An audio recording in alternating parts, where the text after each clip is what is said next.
Well, we've been telling you all week we got big time changes on the way, and they are almost here. We're going to go from highs in the 90s across the tri-state to highs in the 70s for the most part. Big time dip in the jet stream is expected here as we get into the weekend. Now, having said that, the atmosphere always has a way of balancing itself out.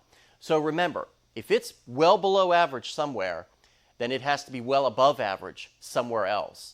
And that's absolutely happening across the west over the next couple of days. You can see all the excessive heat warnings and heat advisories up and down the Pacific coast here, not just for today, but for the next several days, as they are really baking across this part of the country. But not for us. Our concern will be whether or not we need to pull out the flannel or the hoodie this weekend. Not today or tomorrow, absolutely, but maybe this weekend, especially in the morning hours, where it could be a little bit on the chilly side for some of you, may have to pull them out for the first time this season.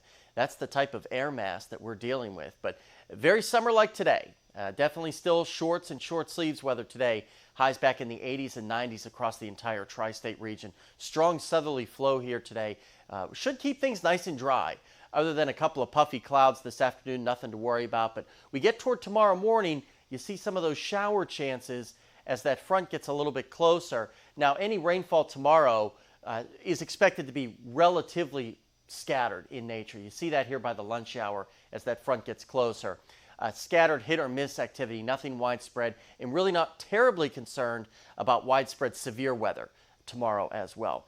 Right around 94-hour highs today across not just Bowling Green, but the entire region in general, especially you get west of Kentucky Lake. They could hit 92, 93 or so out there. And then as we get into tonight, temperatures for the most part will be in the mid-60s under mostly clear skies. And we look at that weekend forecast, and yeah, it's certainly gorgeous. I mean, look at the drop in temperatures between today and tomorrow, and then Saturday and Sunday into the mid-70s, and morning lows in the mid to upper 40s here. That's why I said you might need to pull out that hoodie for the first time. But it is short-lived. It's typical this time of the year. We get these glancing fall blows before things start to warm up to at or above average by the time we get to early next week.